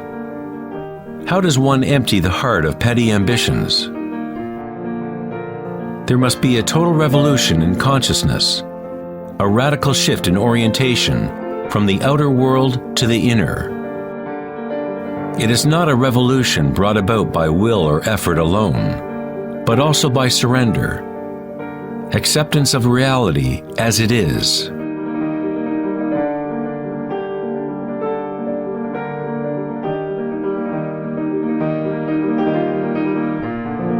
The image of Christ's open heart powerfully conveys the idea that one must open to all pain. One must accept all if one is to remain open to the evolutionary source. This doesn't mean you become a masochist. You don't look for pain. But when pain comes, which it inevitably does, you simply accept reality as it is, instead of craving some other reality. The Hawaiians have long believed that it is through the heart that we learn truth. The heart has its own intelligence, as distinctly as the brain does. The Egyptians believed that the heart, not the brain, was the source of human wisdom. The heart was considered the center of the soul and the personality. It was through the heart that the divine spoke, giving ancient Egyptians knowledge of their true path. This papyrus depicts the weighing of the heart. It was considered a good thing to go into the afterlife with a light heart. It meant that you had lived well.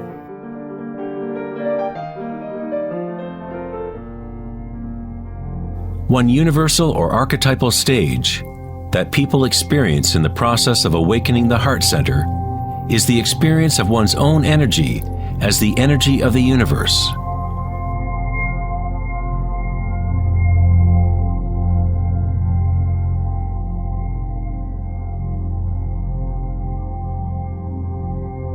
When you allow yourself to feel this love, to be this love, when you connect your inner world with the outer world, then all is one. How does one experience the music of the spheres? How does a heart open?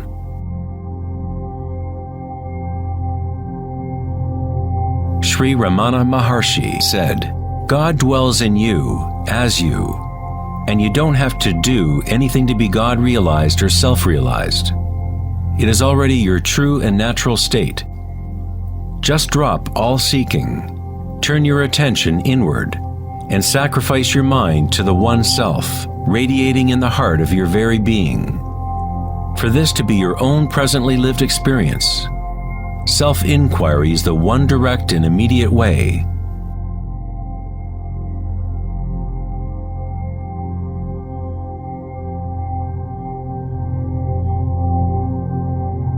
When you meditate and observe sensations within, your inner aliveness, you are actually observing change. This force of change is the arising and passing away as energy changes form. The degree to which a person has evolved or become enlightened is the degree to which one has gained the ability to adapt to each moment, or to transmute the constantly changing human stream of circumstances, pain and pleasure, into bliss.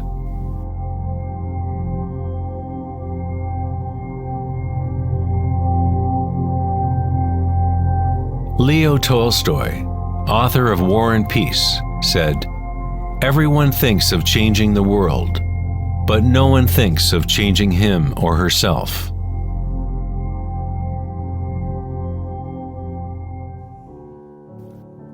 Darwin said the most important characteristic for the survival of a species is not strength or intelligence, but adaptability to change.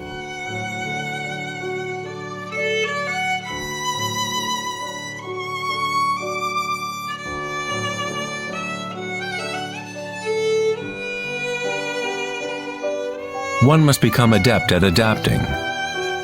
This is the Buddhist teaching of anicca.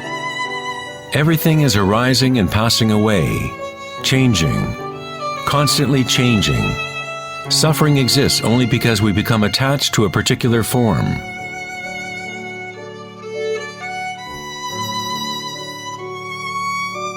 When you connect to the witnessing part of yourself with the understanding of anicca, bliss arises in the heart.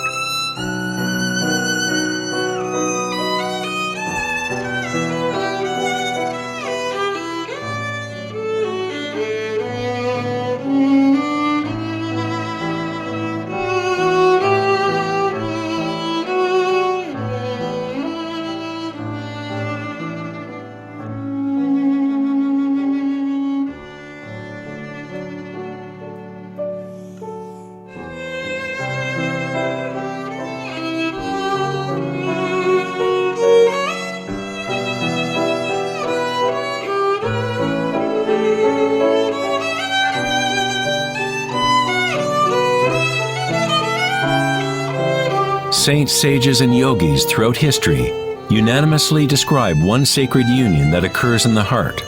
Whether it is the writings of St. John of the Cross, Rumi's poetry, or the tantric teachings of India, all of these different teachings try to express the subtle mystery of the heart. In the heart is the union of Shiva and Shakti, masculine penetration into the spiral of life, and feminine surrender to change, witnessing and unconditional acceptance of all that is. In order to open your heart, you must open yourself to change.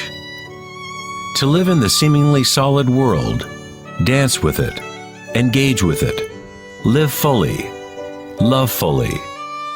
but yet know that it is impermanent, and that ultimately all forms dissolve and change. Bliss is the energy that responds to stillness. It comes from emptying consciousness of all content.